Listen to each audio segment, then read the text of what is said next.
Assalamu alaikum everyone. Welcome back to chapter wise psychology lectures. Chapter 14 is developmental psychology, lecture number 12, part 4.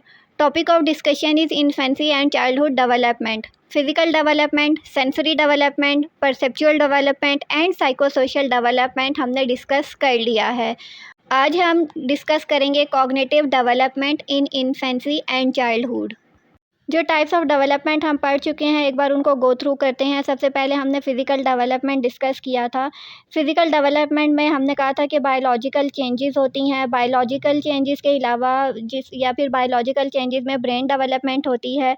Parts of brain, सब cortical part कौन सा होता है, cortical part क्या होता है, उनकी फंक्शनिंग क्या होती है। फिर हमने फ़िज़िकल डेवलपमेंट पढ़ा कि रिफ्लेक्सेस को डिस्कस किया, मोटर स्किल्स को डिस्कस किया। उसके बाद हमने सेंसरी डेवलपमेंट पढ़ा। सेंसरी डेवलपमेंट में क्या होता है कि सेंसरी इन्फॉर्मेशन जो हम एनवायरनमेंट से लेते हैं उसको हम किस तरह से रिस्पॉन्ड करते हैं। फिर हमने परसेप्चुअल डेवलपमेंट पढ़ा। सेंसरी डेवलपमेंट क्या थी कि एनवायरनमेंट से इंफॉर्मेशन जो सेंसरी ऑर्गन्स के थ्रू रिसीव करते हैं उसको ब्रेन किस तरह से प्रोसेस करता है। फिर जो ब्रेन उस इंफॉर्मेशन को प्रोसेस करता है, उसको एक मीनिंग देता है, उसको परसेप्चुअल डेवलपमेंट कहते हैं। परसेप्चुअल डेवलपमेंट के बाद हमने साइको सोशल डेवलपमेंट पढ़ा, जिसमें हमने एरिक्सन की थ्योरी को भी डिस्कस किया, जो कि 8 स्टेजेस पे मुश्तमिल थी। और हमने देखा था कि किस स्टेज पे कौन सा कॉन्फ्लिक्ट आता है, फिर उस कॉन्फ्लिक्ट के नतीजे में या कॉन्फ्लिक्ट जब सॉल्व कर लेता है तो कौन से फेवरेबल आउटकम्स होते हैं और कौन से अनफेवरेबल आउटकम्स होते हैं। आज हम डिस्कस करेंगे cognitive development in infancy and childhood, और फिर उस कॉग्निटिव डेवलपमेंट में हम पियाजे की थ्योरी को डिस्कस करेंगे, जिस तरह हमने साइको सोशल डेवलपमेंट में एरिक्सन की थ्योरी को डिस्कस किया। फर्स्ट पे देखते हैं कि कॉग्निटिव डेवलपमेंट क्या होती है। तो कॉग्निटिव डेवलपमेंट में बच्चा जो है बायोलॉजिकल मैच्योरेशन और इन्वायरमेंटल एक्सपीरियंसेस के ज़रिए चीज़ों के बारे में सोचता है और उनको एक्सप्लोर करता है। कॉग्निटिव डेवलपमेंट में नॉलेज, स्किल्स और प्रॉब्लम सॉल्विंग वगैरह की डेवलपमेंट होती है, जो कि चिल्ड्रन को हेल्प आउट करती है कि वो उनके इर्द गिर्द की जो दुनिया है उसके बारे में वो सोच सकें, उसको अंडरस्टैंड कर सकें। तो नॉलेज के लिए, स्किल्स के लिए, प्रॉब्लम को सॉल्व करने के लिए हमें ब्रेन की ज़रूरत होती है। इस वजह से ब्रेन डेवलपमेंट जो है वो कॉग्निटिव डेवलपमेंट का पार्ट होता है। कॉग्निटिव डेवलपमेंट में सबसे इम्पॉर्टेंट जो काम किया है वो जीन पियाजे ने किया है।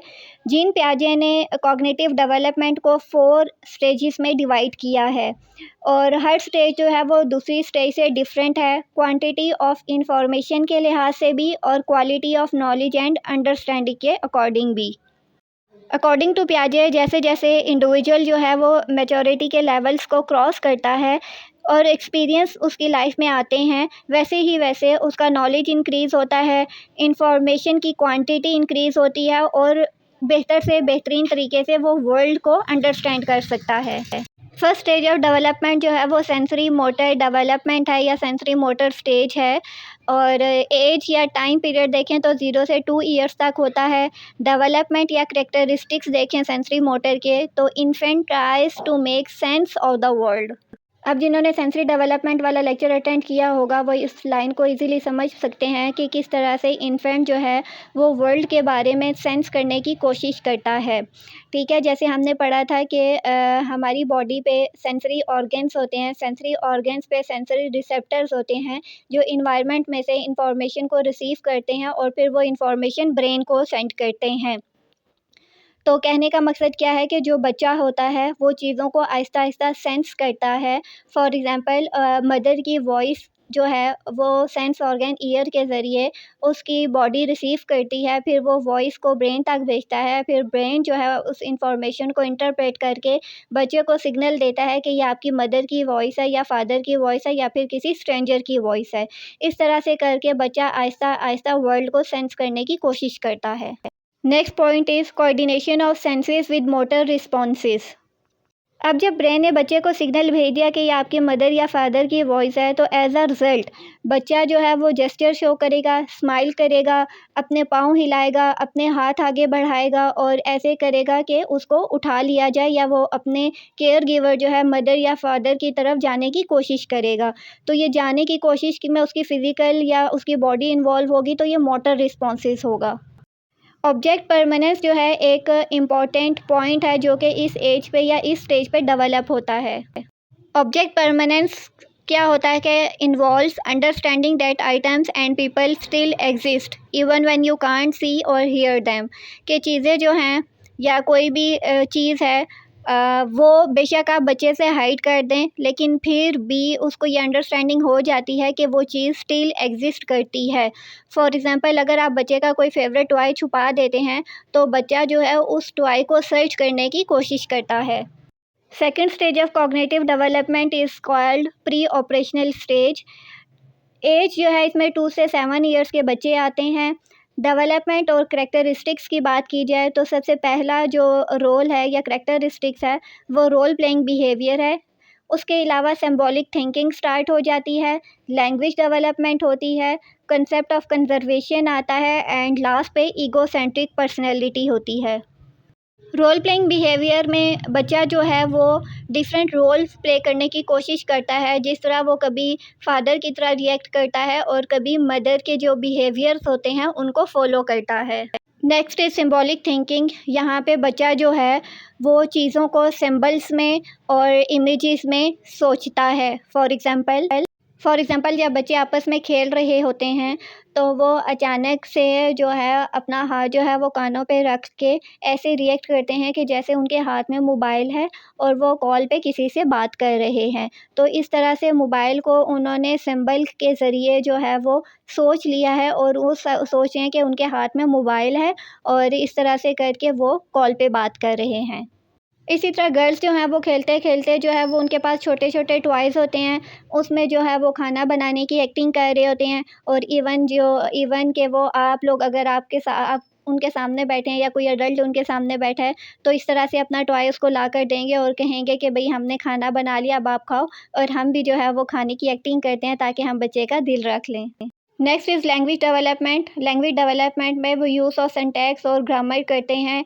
कॉन्सेप्ट्स को एक्सप्रेस करने के लिए वो जो भी बात करते हैं उसमें वो ग्रामर का यूज़ करते हुए सेंटेंस को जो है वो एक सीक्वेंस में बोलने की कोशिश करते हैं।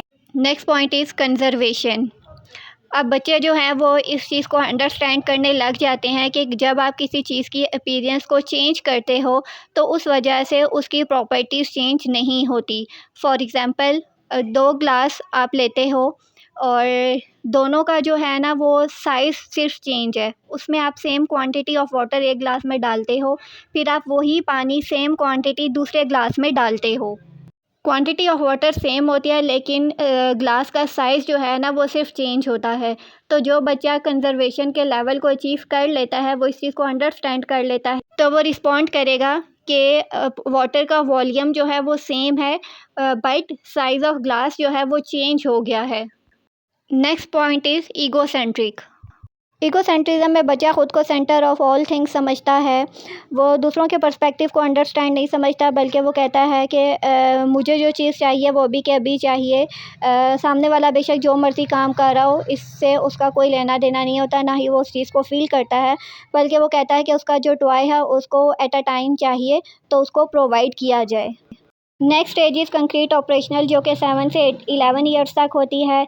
इसमें बच्चा मेंटल ऑपरेशन को अंडरस्टैंड करता है, लॉजिकल थिंकिंग स्टार्ट हो जाती है, रियलिटी बेस हो जाता है, बच्चा हर चीज़ की रीज़न को जो है वो फाइंड आउट करता है, टाइम स्पेस क्वांटिटी इन चीज़ों को अंडरस्टैंड करता है और रिवर्सिबिलिटी का जो कॉन्सेप्ट है उसको अंडरस्टैंड करता है। कॉन्सेप्ट ऑफ रिवर्सिबिलिटी डिस्कस करते हैं कि इसमें बच्चा अंडरस्टैंड कर लेता है कि जिन चीज़ों को हमने चेंज किया था वो दोबारा से उनको अंडू किया जा सकता है, उनको ओरिजिनल स्टेट में दोबारा से कन्वर्ट कर सकते हैं।